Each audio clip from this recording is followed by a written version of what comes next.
बंगाल की सियासत एक बार फिर गर्मा चुकी है और इस बार मुकाबला सिर्फ चुनाव का नहीं बल्कि रणनीति और ताकत का भी है। नमस्कार, मैं प्रेयसी और आप देख रहे हैं भारत एक्सप्रेस का डिजिटल प्लेटफॉर्म। पश्चिम बंगाल विधानसभा चुनाव 2026 का ऐलान हो चुका है, लेकिन इस बार सबसे बड़ा बदलाव है चुनाव सिर्फ 2 चरणों में होंगे, जबकि पिछली बार ये चुनाव 8 चरणों में हुआ था। तो सवाल उठता है कि क्या 2 फेज में चुनाव होना ममता बनर्जी के लिए मुश्किल खड़ी करेगा या फिर ये फैसला उनके लिए गेम चेंजर साबित होगा।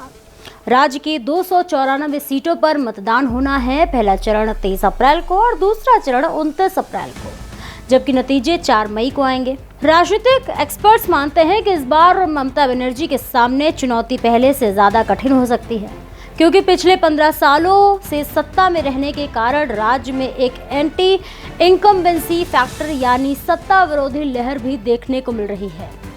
वरिष्ठ पत्रकारों का कहना है कि जब सरकार लंबे समय तक सत्ता में रहती है तो जनता की उम्मीदें भी बढ़ जाती हैं और अगर वो पूरी नहीं होती हैं तो नाराजगी भी सामने आती है। अब बात करते हैं चुनाव के फेज की।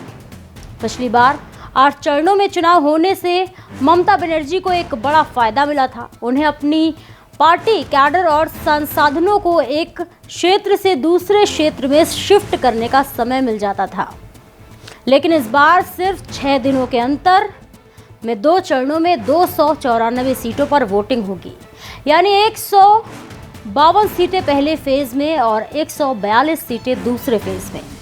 ऐसे में एक साथ इतने बड़े स्तर पर चुनाव संभालना किसी भी पार्टी के लिए चुनौतीपूर्ण साबित हो सकता है, और खासकर टीएमसी के लिए जो अब तक लंबी चुनावी प्रक्रिया का फायदा उठा रही है।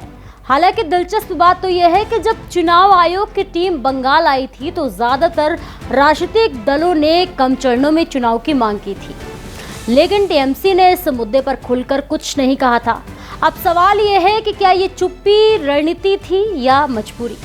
दूसरी तरफ बीजेपी भी पूरी ताकत के साथ मैदान में है। हालांकि एक्सपर्ट्स ये भी मानते हैं कि बीजेपी के सामने बंगाल में सबसे बड़ी चुनौती है स्थानीय नेतृत्व की कमी, क्योंकि बंगाल के राजनीति में मुकाबला अक्सर मोदी अमित शाह बनाम ममता बनर्जी के रूप में देखा जाता है।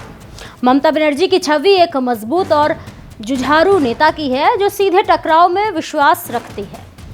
वो बीजेपी के ही अंदाज में उसी के पिच पर जाकर मुकाबला करती है और यही उनकी सबसे बड़ी ताकत भी मानी जाती है। पिछले कुछ महीनों में बंगाल में कई राजनीतिक घटनाएं भी हुई हैं, जैसे ईडी और राज्य पुलिस के बीच टकराव और फिर पूर्व डीजीपी को राज्यसभा भेजना। ये सारे घटनाक्रम इस बात की ओर इशारा करते हैं कि ममता बनर्जी पहले से ही चुनावी मोड में आ चुकी हैं। अब देखना यह होगा कि क्या 2 चरणों में चुनाव होने से टीएमसी की रणनीति प्रभावित होगी या फिर ममता बनर्जी अपने अनुभव और पकड़ से इस चुनौती को भी पार कर जाएगी। एक बात तो साफ है, बंगाल का ये चुनाव सिर्फ सीटों की लड़ाई नहीं है, बल्कि सियासी ताकत, रणनीति और जन समर्थन की असली परीक्षा है।